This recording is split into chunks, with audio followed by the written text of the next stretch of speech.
Nobody movie की कहानी की शुरुआत एक कमरे से होती है जहां हज को दिखाया जाता है। तो पुलिस वाले उससे पूछ रहे होते हैं कि तुमने इतना सब कुछ अकेले कैसे किया। फिर कहानी फ्लैशबैक में चली जाती है।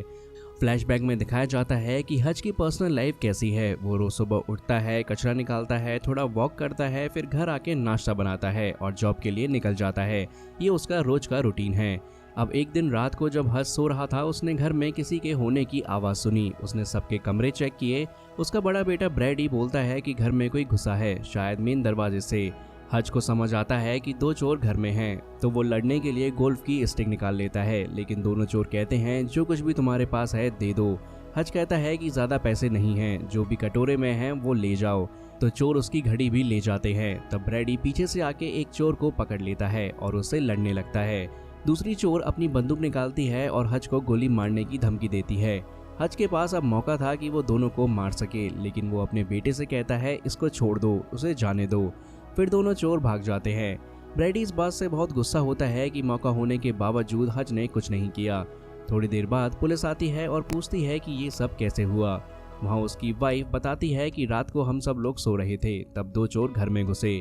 उन्होंने चोरी करने की कोशिश की और मेरे बेटे के साथ मारपीट भी की, लेकिन मेरे हस्बैंड ने उसे बचाया। पुलिस वालों ने कहा कि अगर चोर मेरे घर में घुसे होते तो मैं उन्हें छोड़ता नहीं, उन्हें वहीं मार देता। वो कहते हैं हज तुम तो डरपोक निकले। हज भी यही सोच रहा था, लेकिन उस वक्त उसके बेटे की जान खतरे में थी, इसलिए उसने कुछ नहीं किया। फिर वो लोग वापस अपने घर में चले गए और ठीक से सो गए। तभी उसकी बेटी सैमी आई और बोली, पापा आप बहुत अच्छे हो, आपने अच्छे से उनका मुकाबला किया, बट मुझे एक बिल्ली चाहिए, क्या आप मेरे लिए ले आओगे। हज ने कहा ठीक है बेटा, मैं जल्दी तुम्हारे लिए बिल्ली ले आऊँगा। अब अगली सुबह फिर वही रूटीन शुरू हुआ, कचरा डालना, एक्सरसाइज करना, फिर घर आके नाश्ता बनाना। उसकी वाइफ जो कि एक कॉर्पोरेट जॉब करती है घर से निकल रही होती है। तभी ब्रैडी आता है जिसका चेहरा सूजा हुआ था और अपने पिता से कहता है, पापा स्कूल के लिए मुझे एक थीसिस बनाना है आर्मी एजेंट की लाइफ पर, क्या आप मेरी मदद करोगे। हज कहता है मैं आर्मी में था लेकिन सोल्जर नहीं था, मैं एडिटर था। एडिटर की लाइफ इतनी इंटरेस्टिंग नहीं होती जितना तुम चाहते हो। तुम अपने दादाजी से पूछ लो, वो भी आर्मी में थे, उनसे मदद मिलेगी। ब्रैडी बोलता है ठीक है, अब मुझे स्कूल के लिए जल्दी निकलना पड़ेगा। अब जब वो लोग घर के बाहर आते हैं तो हज का पड़ोसी एक नई कार लेकर आता है। वो उसकी कार चलाता है और कहता है इसमें V8 इंजन लगा है। ये कार 0 से 60 सिर्फ 5 सेकंड में पहुंच जाती है और इससे तेज कोई कार नहीं है। लेकिन हज जो कि एक आम आदमी था, अपनी पुरानी कार लेकर अपने बच्चों को स्कूल छोड़कर जॉब पर चला जाता है। जिस कंपनी या स्टील फैक्ट्री में वो काम करता था वो उसके फादर इन लॉ की थी। उसका ब्रदर इन लॉ आता है और उसे एक बंदूक देता है। वो कहता है ब्रैडी ने मुझे सब कुछ कॉल करके बता दिया है, तुम्हें ये बंदूक रखनी चाहिए, कब पता अगली बार कोई फिर से आ जाए और तुम उसका सामना ना कर पाओ। फिर हम फादर इन लॉ को भी देखते हैं जो कहते हैं तुम्हें मौका मिला था पर तुमने उन्हें नहीं मारा, बट ऐसा क्यों। चलो कोई बात नहीं, तुम अपने परिवार की सेफ्टी मुझसे ज़्यादा समझते हो। कुछ वक्त पहले हज और बॉब के बीच में बात हुई थी कि हज पूरी फैक्ट्री खरीदना चाहता है ताकि उसके पास एक जगह हो जिसे वो अपना कह सके। बॉब कहता है मैंने इस फैक्ट्री को अपनी मेहनत से बनाया है, इसलिए इसका अच्छा दाम चाहिए, लेकिन अगर तुम चाहते हो तो मैं सोचूंगा। फिर हज अपने रूम में जाता है जो उसका पर्सनल कैबिन भी है। वहाँ वो एक अलग रेडियो फ्रिक्वेंसी पर अपने भाई हैरी से बात करता है।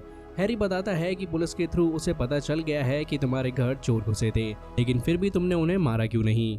अब हमें हज का असली चेहरा दिखाई देता है। जो बंदूक चोर ने हज पर तानी थी वो M1911 थी, जिसमें 20 कैलिबर की गोलियां चलती हैं। इसमें सिर्फ 6 गोलियां होती हैं। ये सब हज को पहले से पता था, लेकिन प्रॉब्लम ये थी कि उस वक्त बंदूक खाली थी। जो चोर आए थे वो बहुत घबराए हुए थे, शायद उनकी कोई मजबूरी थी, इसलिए वो घर में घुसे। इसी वजह से हज ने उन पर हाथ नहीं उठाया। फिर वो अपनी जॉब से निकलकर अपने डैड के पास जाता है जो एक ऑर्फनेज में टीवी देख रहे होते हैं। हज उन्हें सब कुछ बताता है, क्या हुआ क्या नहीं हुआ, लेकिन पिताजी ज़्यादा ध्यान नहीं देते, खाना खा के सो जाते हैं। हम वहाँ उनकी एक फ़ोटो भी देखते हैं जिसमें पिताजी के साथ 2 बेटे हैं। ये वही हैरी है जो पहले रेडियो पर बात कर रहा था। अब सीन शिफ्ट होता है और हम देखते हैं कि जो हज है वो घर पर आ चुका है। घर आने के बाद सब सोचते हैं कि काफ़ी टाइम हो गया है, कहीं वेकेशन पर नहीं गए। तभी हज की छोटी बेटी सैमी कहती है कि उसके किटी का ब्रेसलेट नहीं मिल रहा है।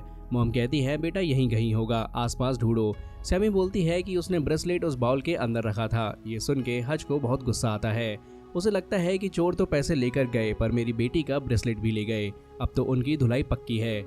फिर हज अपने पिताजी के घर पहुंचता है। वहां वो जैकेट पहनता है, बंदूक निकालता है, कुछ पैसे रखता है और गोलियां भर के निकलने वाला होता है। तब पिताजी कहते हैं चलो थोड़ी देर से ही नहीं लेकिन अकल तो आ गई, अब तुम्हें पता है कि आगे क्या करना है। फिर हज शहर के उन टैटू शॉप्स पर जाता है जहां उस लड़की ने अपने हाथ पर टैटू बनवाया था, लेकिन कोई भी टैटू शॉप वाला नहीं जानता था कि ये टैटू किसने बनवाया है।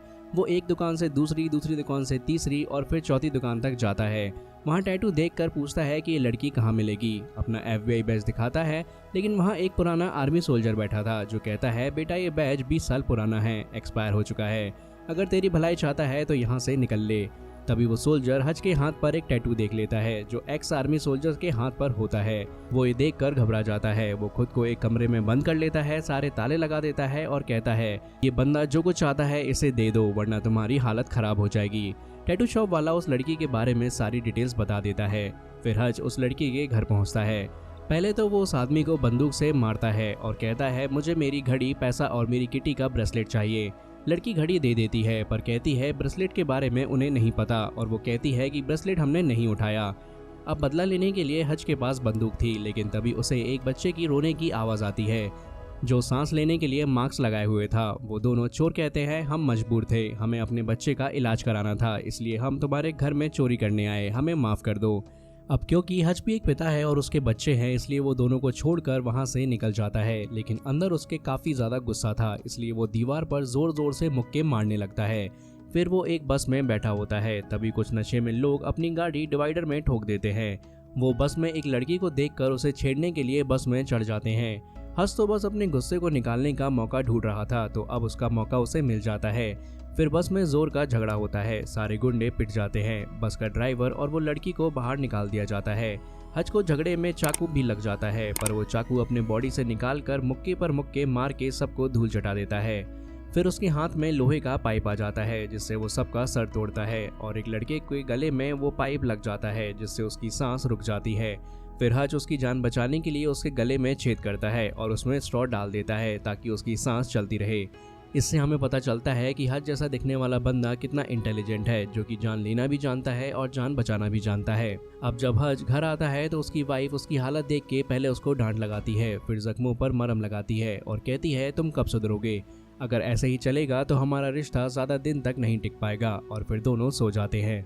अब नेक्स्ट सीन में हम यूलियन को देखते हैं जो एक अमीर आदमी है। वो अपने क्लब में जाता है, वहाँ गाने बजाता है और डांस भी करता है, लेकिन कुछ डीलर्स और क्लाइंट्स उससे कहते हैं आप जैसे खतरनाक आदमी को डांस करते देखकर थोड़ा अजीब लग रहा है, ये आप पर सूट नहीं करता।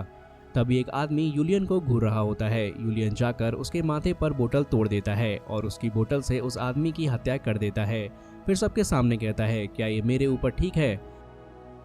और फिर हमें यूलियन के बारे में और पता चलता है कि यूलियन एक रशियन माफिया का बड़ा आदमी है जिसके पास श्राउड नाम का एक बैंक है जहां माफिया का काला पैसा रखा जाता है। यूलियन इसी बैंक को संभालता है। तभी उसे पता चलता है कि उसके भाई को किसी ने बहुत बुरी तरीके से मारा है। वो गुस्से में आकर कुर्सी उठाकर ड्राइवर पर फेंकता है जो उसके भाई के साथ गाड़ी चला रहा था और पूछता है कि आखिर उसके भाई को ऐसा क्या हुआ। ड्राइवर बताता है एक बंदा था जिसने हमें बहुत मारा। यूलियन कहता है सिर्फ एक बंदा, उसने तुम 6 लोगों को मारा, ऐसा कैसे हो सकता है। तब दूसरा आदमी अपनी जेब से एक गिरा हुआ हज का क्रेडिट कार्ड निकालता है और दिखाता है। अगली सुबह सीन शिफ्ट होता है और हम देखते हैं कि फैमिली का रोज का रूटीन चल रहा होता है। तभी फोन की घंटी बजती है। हज फोन उठाता है तो हैरी कहता है भाई तूने बहुत बड़ा पंगा ले लिया है। कल रात बस में जो झगड़ा हुआ, जिस आदमी को तूने मारा वो यूलियन का भाई था, यानी कि रशियन माफिया किंग का भाई। अब चाहे कुछ भी हो, घर से निकल या कहीं दूर चला जा, पर उनके मुंह मत लगना। ये सुनकर हज थोड़ा पैनिक हो जाता है और अपने एक खास दोस्त के पास जाता है। उस दोस्त के पास अच्छी सिक्योरिटी थी। वो बंदा शेविंग करवा रहा होता है जिसका नाम था दी बार्बर। उसके पास एक फाइल थी जो वो हज को देता है और कहता है जिस बंदे से तुमने पंगा लिया है वो यूलियन है, रशियन माफिया किंग जो इस सिटी को कंट्रोल करता है। अगर तू उससे बचना चाहता है तो जितना दूर हो सके दूर चला जा, वरना वो पहले तुझे खत्म करेगा और फिर तेरे परिवार को खत्म कर देगा। ये बहुत खतरनाक आदमी है। फिर हम यूलियन को देखते हैं जिसके पास एक हैकर होती है। वो हैकर को कहता है कि हज के बारे में सारी इन्फॉर्मेशन निकालनी है, लेकिन जब हैकर चेक करती है तो पता चलता है कि हज नाम का कोई भी शख्स डाटाबेस में है ही नहीं, मतलब वो एग्जिस्ट ही नहीं करता। इसलिए वो हैकर अमेरिकन इंटेलिजेंस को ब्लैकमेल करने लगती है। वो उनको कुछ खास फोटोज़ दिखाती है और कहती है अगर मुझे इस बंदे के बारे में जल्दी इन्फॉर्मेशन नहीं मिली तो ये फ़ोटोज़ इंटरनेट पर वायरल कर दूंगी। अब अपनी छवि बचाते हुए वो बंदा नीचे जाकर कुछ बॉक्सेस में छानबीन करता है और पता लगाता है कि हच मैंसेल कोई आम आदमी नहीं बल्कि एक एक्स आर्मी एजेंट है जिसने बहुत सारे कत्ले आम किए हैं, वो भी बहुत खतरनाक तरीके से, और अब वो नॉर्मल आदमी की जिंदगी जी रहा है। फिर हम हच का घर देखते हैं जहाँ सब नॉर्मल है और डिनर कर रहे होते हैं। हच कहता है काफ़ी टाइम हो गया हम वेकेशन पर नहीं गए, चलो चलते हैं। तभी वो खिड़की से बाहर देखता है और बहुत सारी कार्स आती हुई उसे दिखाई देती है, मतलब मुसीबत आ गई है। वो सबसे पहले बेसमेंट का दरवाज़ा खोलता है, सबको अंदर डालता है और लॉक लगा देता है ताकि कोई अंदर ना घुस सके। फिर बाहर से बहुत सारे गुंडे आते हैं जिनके पास M11, M14 स्नाइपर राइफल्स और असॉल्ट राइफल्स होती हैं। तो बस यहाँ से फाइट शुरू हो जाती है। सब उसे मारने पर लगे होते हैं, लेकिन हच अपने घर के हर एक कोने को जानता था कि कहाँ चाकू रखा है, कहाँ कुछ रखा है, और वो उन सबको उठाकर उसी से मार रहा होता है।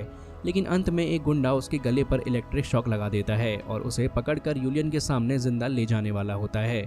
वो उसके हाथ में हथकड़ी लगाकर डिग्गी में डाल देते हैं। अब यहाँ पर हच जानता था कि अगर वो अंगूठे की हड्डी तोड़ दे तो हथकड़ी खुल सकती है, तो वो पहले अपनी अंगूठे की हड्डी तोड़ता है। फिर वो पीछे से फायर एक्सटिंग्विशर निकालता है और कार में स्प्रे कर देता है, जिससे कार डिसबैलेंस हो जाती है और फिर उनकी कार खम्भे से टकरा जाती है और फिर हच बाहर निकलता है। साथ ही वो अपनी कहानी बताता है कि मैं पहले अमेरिकन इंटेलिजेंस के लिए काम करता था, मैं एक्स आर्मी सोल्जर हूँ। लेकिन कहानी बताते बताते जो उसकी कहानी सुन रहा था वो मर जाता है। फिर हच सबसे पहले अपने पिताजी के पास जाता है देखने के लिए कि उन्हें कुछ हुआ तो नहीं। उसके बाद फिर वो अपने घर जाता है, वहाँ अपनी वाइफ और बच्चों को बेसमेंट से बाहर निकालता है और अपनी वाइफ से कहता है बच्चों की आंखें बंद करो और कार लेकर वॉशिंगटन चली जाओ, मैं जल्द से जल्द वहाँ पहुँच जाऊँगा। अब मैं तुम्हें पूरी बात नहीं समझा सकता, जब मिलेंगे तब सब कुछ क्लियर कर दूंगा, बस मेरे ऊपर विश्वास रखो। फिर उसकी वाइफ बच्चों के साथ वॉशिंगटन DC के लिए निकल जाती है। उसके बाद उसके भाई हैरी का कॉल आता है जो सीक्रेट फ्रीक्वेंसी पर बात करता है।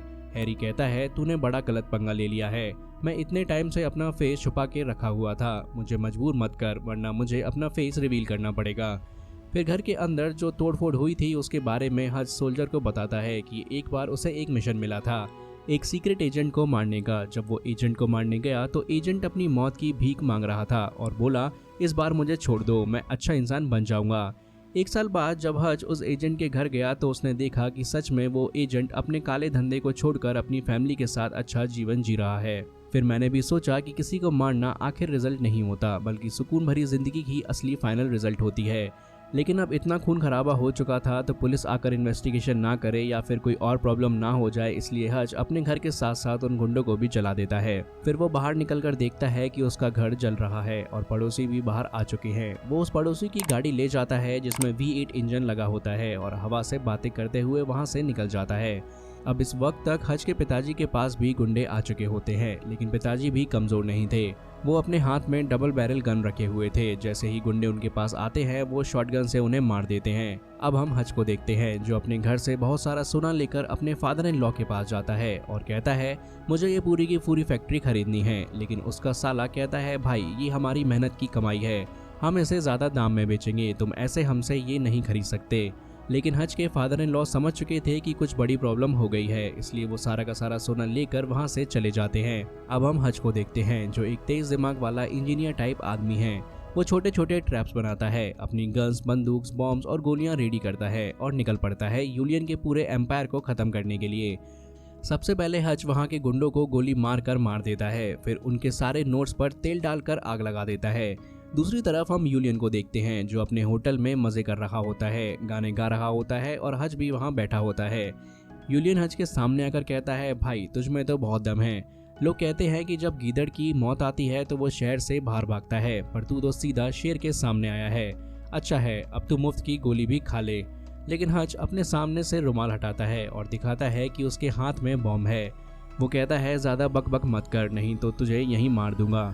तूने मेरे घर पर गुंडे भेजे, मेरे और मेरे परिवार को मारने की कोशिश की, तेरे कारण मुझे अपना घर जलाना पड़ा, मेरी सालों की मेहनत राख हो गई, इसलिए बदला लेने के लिए मैंने तेरा सारा पैसा जला दिया और ये है उनका सबूत। यूलियन ये देखकर गुस्सा हो जाता है और कहता है तूने सब कुछ जला दिया। हच कहता है हर किसी को बदला लेने का मौका मिलना चाहिए, मैं तुझे एक मौका देता हूँ, अगर तूने अभी सब कुछ छोड़ दिया तो मैं तेरी जान बख्श दूंगा, अगर ये काले धंधे कंटिन्यू किए तो मैं सबसे बुरा आदमी बन जाऊंगा।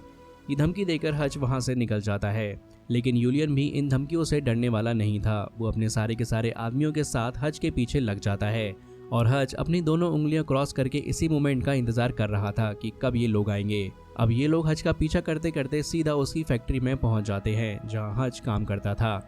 हच ने वहां बहुत सारे छोटे छोटे ट्रैप्स लगाए थे जिनमें गुंडे फंस कर मर रहे होते हैं। कभी कोई बॉम्ब फट जाता है जब कोई गलती से उस पर कदम रखता है, तो कभी सरिया उनके अंदर छुप जाते हैं। हच के पिताजी और उसका सौतेला भाई हैरी भी वहां पहुंच चुके होते हैं। दोनों के हाथ में बंदूक होती है और वो भी गुंडों को मारने लगते हैं। यहाँ एक जबरदस्त एक्शन फाइट होती है जिसमें बहुत ज्यादा खून खराबा होता है। फैक्ट्री के अंदर लाशों के ढेर लग जाते हैं पर इनकी गोलियां खत्म हो जाती हैं। तभी यूलियन एक बंदूक लेकर सामने आता है जिसमें गोलियां अभी भी भरी होती हैं। लेकिन हच अपना दिमाग चलाता है, एक बुलेट प्रूफ शील्ड लेकर बॉम्ब के साथ आगे बढ़ता है। जैसे ही वो यूलियन के पास पहुंचता है वो बॉम्ब की रस्सी खींच देता है। बॉम्ब फट जाता है और दोनों दूर गिर जाते हैं। शील्ड की वजह से हच बच जाता है लेकिन यूलियन मर जाता है। अब जब दुश्मन खत्म हो चुका था और परिवार सेफ था तो हच अपने परिवार को कॉल करता है और कहता है, मैं जल्दी घर आ रहा हूँ, टेंशन मत लेना, सब कुछ ठीक हो गया है। फिर कहानी वापस उसी जगह से शुरू होती है जहां पहले सीन में पुलिस हच को इन्वेस्टिगेशन रूम में बैठाकर पूछ रही थी कि इतने सारे लोग एक जगह कैसे मर गए। तब उनके बॉस का कॉल आता है जो कहता है हच को छोड़ दो, उसे जाने दो। तो पुलिस को हच को मजबूरन छोड़ना पड़ता है। फिर हम हच की छोटी बिल्ली को भी देखते हैं और सबसे इम्पोर्टेंट बात यह है कि जब घर में लड़ाई हो रही थी तो सोफे के नीचे उस बिल्ली का किटी कैट चेन मिल जाता है और इसी बिल्ली के ब्रेसलेट की वजह से ये सारी लड़ाई हुई थी। अब 3 महीने बाद सीन चेंज होता है और हम एक नया घर देखते हैं। ब्रोकर बताती है कि इस घर में बहुत रोशनी है और अच्छा फर्नीचर है। लेकिन हच और उसकी फैमिली को सबसे ज़्यादा चिंता बेसमेंट की थी क्योंकि अगर फिर कभी प्रॉब्लम आए तो बेसमेंट सबसे इम्पॉर्टेंट जगह होती है। मूवी के पोस्ट क्रेडिट सीन में हम हैरी और उसके पिताजी को देखते हैं जो बात कर रहे होते हैं, बस से जाना ज़रूरी था क्या, फ्लाइट से भी तो जा सकते थे। हैरी कहता है, पापा हमारे पास इतना सामान है, फ्लाइट में कैसे ले जा सकते हैं। तब हम देखते हैं कि उनके पास बहुत सारी गन्स हैं जो उन्होंने उन गुंडों से चुराई हैं और वो इन गन्स को सेफ जगह ले जा रहे होते हैं, वही जगह जो हच ने अभी अभी खरीदी है। और इसी के साथ नोबडी मूवी की कहानी यहीं पर ख़त्म हो जाती है।